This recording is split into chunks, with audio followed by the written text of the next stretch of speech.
Hello everybody, my name is Karryshh and welcome back to another recap video. Today we're discussing the Carnage of Death Forest Part 3. Now I have recapped Death Forest Part 1 and 2 before and you will find the link to that video in the pinned comment. So make sure to watch that video before jumping on this one because the story is connected. It's a Japanese horror film franchise based on a video game of the same name. And it is really good and terrifying.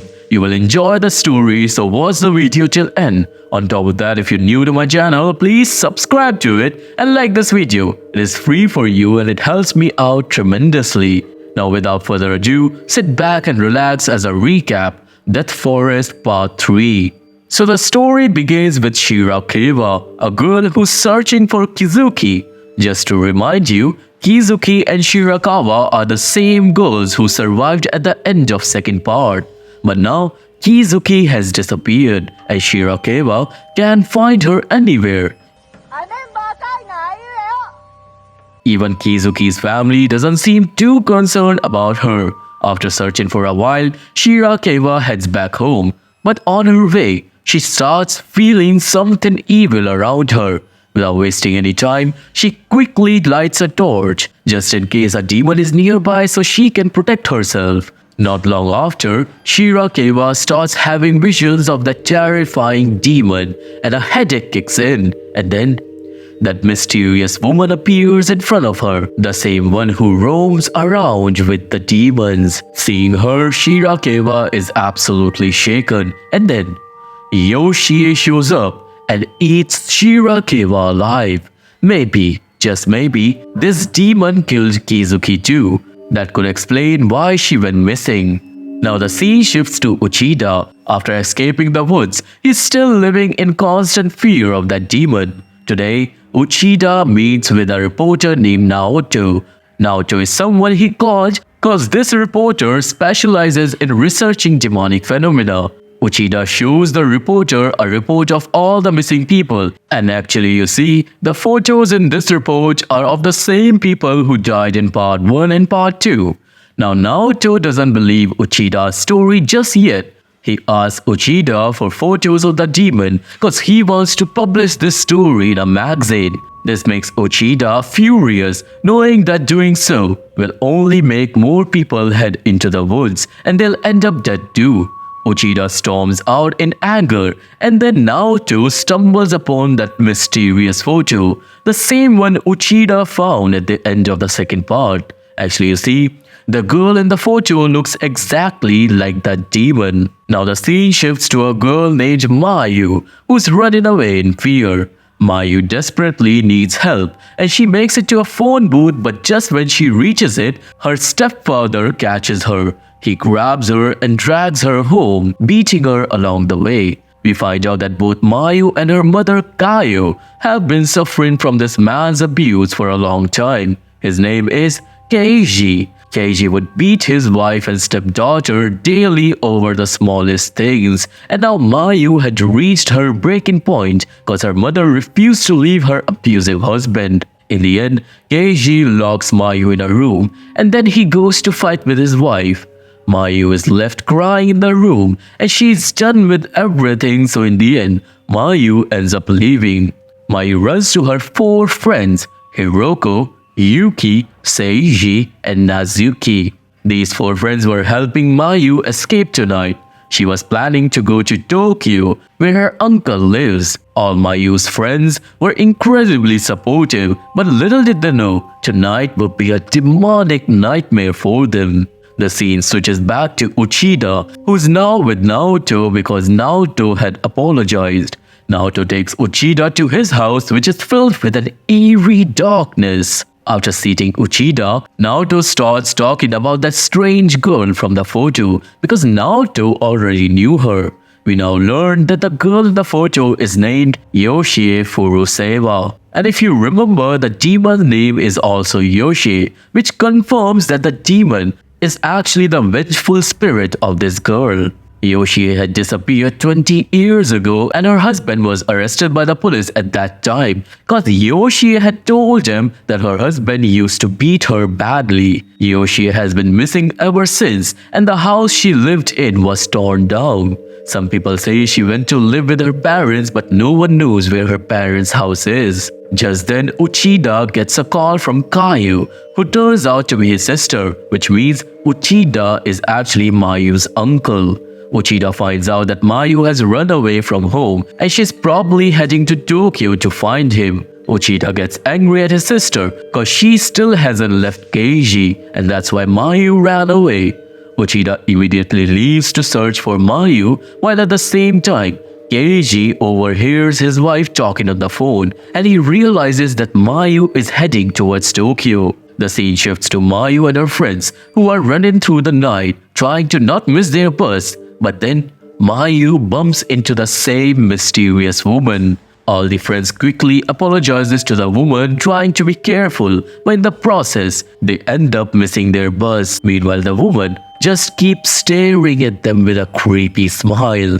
Now the kids decide to go on foot, but the creepy woman keeps watching him from the corner of the street, which feels really unsettling. Just then, two cops shows up and ask the kids why they're wandering around in the middle of the night. Obviously, they needed to come up with something fast, because if the cops figure out that Mayu is running away from home, they'd send her back to her abusive home. So Hiroko takes a step, ran and grabs the hands of the two police officers, letting her friends escape. After running for a while, the four of them reach the edge of the forest, but Mayu starts feeling guilty for leaving Hiroko behind. Yuki reassures Mayu that Hiroko sacrificed herself so that they could get Mayu safely to her uncle.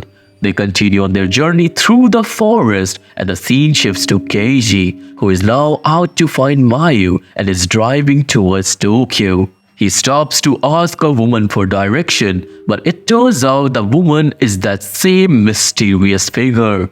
She doesn't say anything, and we already know that anyone who meets her ends up with demonic entities following them. We cut back to the group of friends who are walking through a tunnel when Seiji moves ahead to take a leak. While he's doing his business, he starts hearing creepy, eerie sounds from behind him. The demons were approaching him, making strange noises, and Seiji freaked out, pulls out his phone and snaps a picture over his shoulder. Soon enough, he catches a glimpse of a pale demon lurking in the tunnel. Terrified, Seiji keeps taking more pictures only to realize that the demons have surrounded him. Then one of the demons suddenly grabs and kills him brutally. The others hear Seiji's scream echoing through the tunnel, and of course, they rush deeper into the tunnel to find him. As they move forward, Mayu suddenly feels intense pain in her head, and she starts having visions of Yoshie. When they finally got deeper, Nazuki spots a pool of blood on the ground, and then, just a few steps later, they find Seiji, or what's left of him.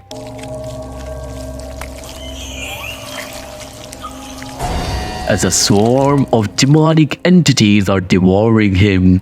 The demons are terrifyingly scary, but the worst part is when Yoshie appears, dropping Seiji's severed hand onto the ground. The three friends are horrified and they scream and run for their lives.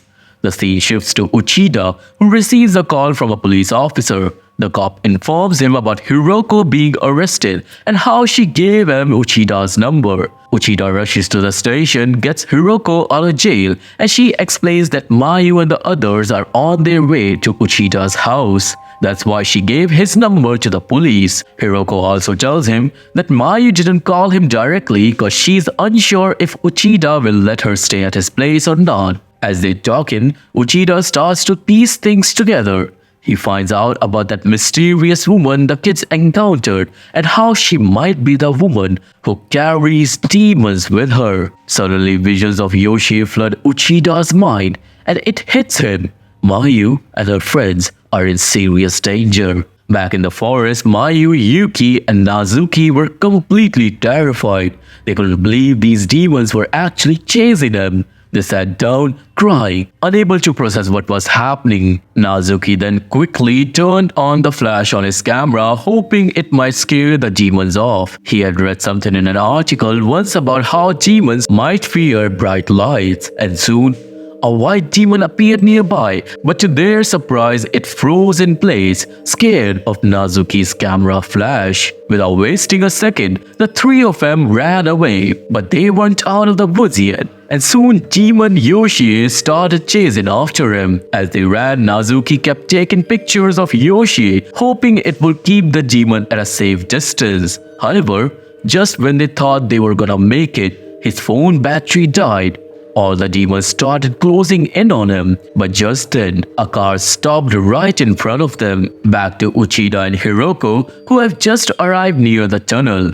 Uchida takes a picture, and sure enough, the photo reveals a swarm of demonic entities. They were in the forest waiting for their next victims. Uchida turns on his flashlight and cautiously moves deeper into the tunnel. There, he finds Seiji's severed hand. Realizing the demons have already started killing Mayu's friends, Uchida rushes back to the tunnel's entrance. Hiroko was sitting there in shock, holding Mayu's anklet, which she found, and it made her fear the worst, that Mayu might already be dead. But Uchida refuses to lose hope.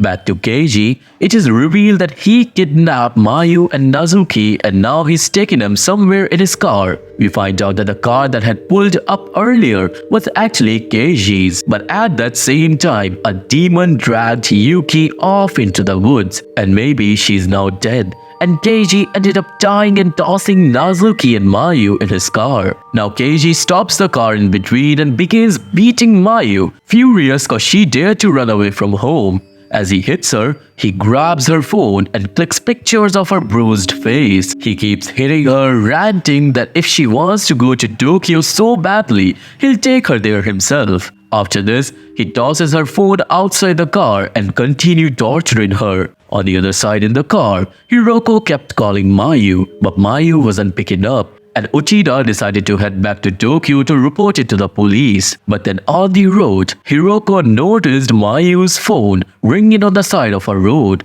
Uchida stopped the car and both of them checked Mayu's phone and found her photos. Uchida figured out that Mayu had been kidnapped by Keiji, but that wasn't the whole story. One of the photos showed Yoshi outside the car's window, and it means Yoshi had gone to Tokyo with them. Uchida tried calling Keiji, but he didn't answer.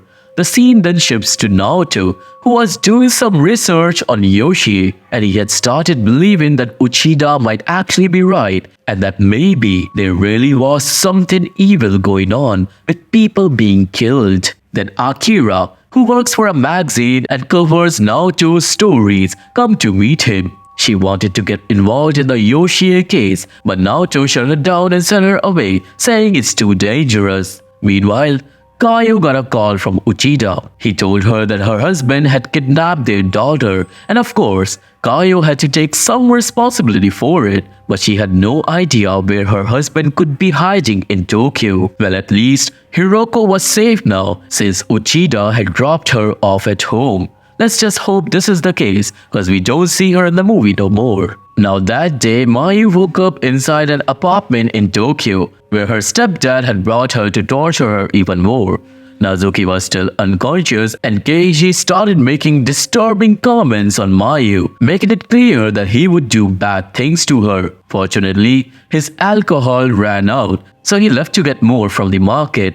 Once Keiji left, Mayu and Nazuki helped each other and they got free. They managed to escape and steal Keiji's phone just as Uchida's call came through.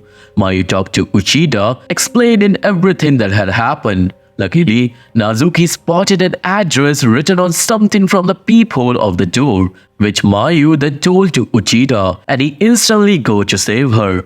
A short while later, Mayu and Nazuki were about to escape but couldn't because of Keiji, who came back home. He pushed them aside and said no one is leaving. But then, Mayu suddenly started feeling a sharp pain in her head, which meant the demonic entities were nearby. Suddenly, the white demonic entity we saw appeared behind Keiji and grabbed him, and Mayu and Nazuki took the chance to run. As they ran out of the house, they encountered another entity. Nazuki instantly used a torch to froze it off, and the two of them safely made it out of the house. Soon after, a wounded Keiji appeared and asked Mayu about the curse she brought into his home and why. But just then, Yoshi appeared in front of Keiji and his face went pale. Then Yoshi attacked Keiji and ripped his body apart into pieces. Now before Yoshi could attack Mayu,